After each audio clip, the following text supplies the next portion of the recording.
Hola Masita, hola gente dormilona del internet. Vamos a seguir con el capítulo 23, Servicio Secreto. A la mañana siguiente, tras la comida, fui en bicicleta a Chrome llevando conmigo el revólver y las balas para Marjorie. No podía evitar sentirme alarmado por su seguridad mientras pedaleaba a través del bosque que rodeaba la casa. Era preciso un regimiento para protegerla de un asesino errante. En cuanto a mí, no me preocupaba, pero la convicción creció y creció hasta el punto de angustiarme de que Marjorie fuese víctima de un daño de que no pudiese defenderla. Cuando me hallé dentro de la casa, mis miedos menguaron. El lugar estaba bien fortificado. Ni un cañón, ni la acción de la dinamita podían producirle un daño grave. Marjorie recibió mi regalo con suma cordialidad. Pude ver por el modo en que sujetaba la pistola que no tenía mucho que aprender de su uso. Supongo que debió pensar que me extrañaría verla tan familiarizada con un revólver, pues se volvió y me dijo con ese tono suave que señala el final más que el inicio de un discurso. Papá siempre quiso que supiera usar un arma. Creo que él siempre la tuvo a mano, bajo la almohada, desde niño. Acostumbraba a decir, nunca hace daño poder ser el primero en disparar en caso de pelea. Yo siempre tuve una pequeña, por él proporcionada, en mi armario. Ahora estaré doblemente armada. Me quedé a comer, pero me marché de inmediato, pues estaba ansioso de saber si Adams me había enviado algún mensaje. Antes de partir, pedí a Marjorie que tuviese especial cuidado de no pasear por el bosque que rodeaba la casa durante unos días. De entrada, esto le desagradó, pero al final accedió. Para complacerte, dijo, a no salir de la casa hasta que yo hubiese regresado. Le dije que como vendría a comer al día siguiente, sí podía. La ausencia no sería por mucho tiempo. Cuando solicité en la oficina de correos que estaba en el hotel si había recibido algún telegrama, se me dijo que un caballero me aguardaba en el salón de té. Fui en el acto y me encontré con Sam Adams. Se hallaba leyendo un periódico antiguo. Al verme se sobresaltó y enseguida me dijo, he venido corriendo a decirte que tengo nuevas noticias. Nada definitivo todavía, pero en Washington esperan disponer de mucha información mañana noche. Así que, alerta, viejo amigo. Se lo agradecí, pero aún así me extrañó que se hubiera tomado tanta molestia como para venir a verme en vez de enviarme un cable. No dije nada, con todo, mis dudas convenía guardármelas de momento. Tomé el té con Sam Adams y luego fumamos un cigarro en la pequeña terraza ante el hotel.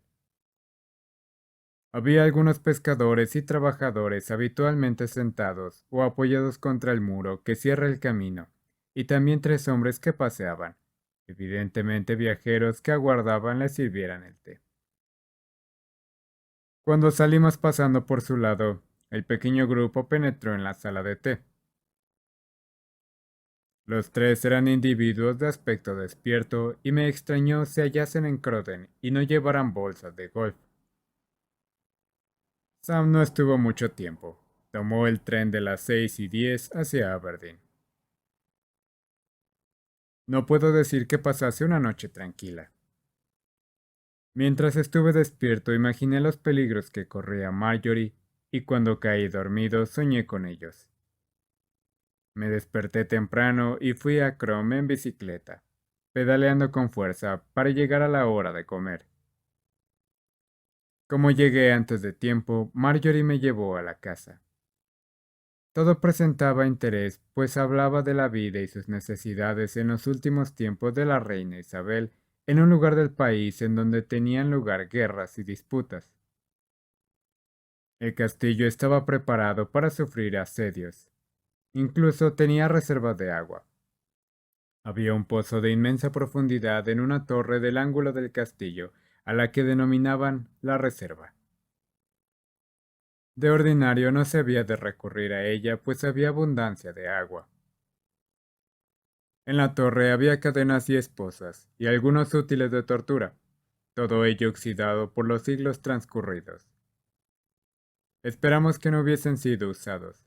Marjorie se consoló pensando que habrían sido puestos ahí cuando la construcción del edificio como parte de los aparejos precisos para el castillo medieval.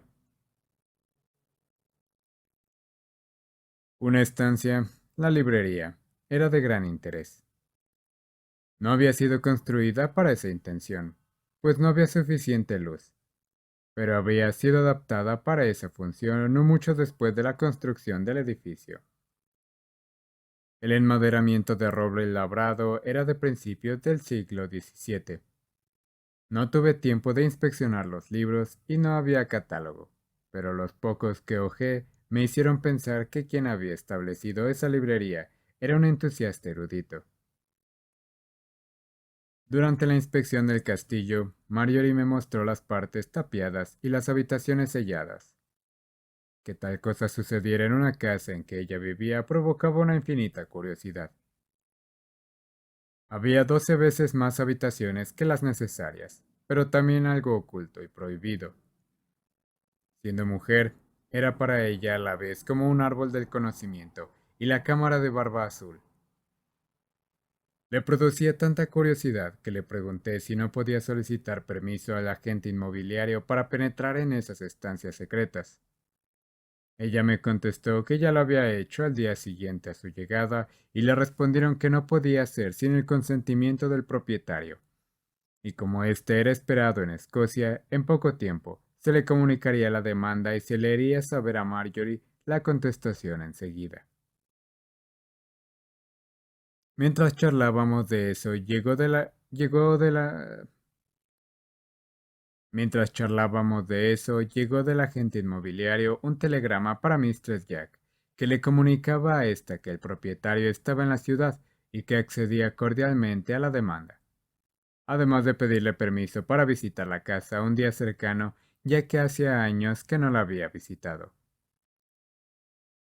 Otro telegrama fue enseguida enviado de parte de Mistress Jack, en que se agradecía al propietario su permiso y lo instaba a venir de visita cuando quisiera.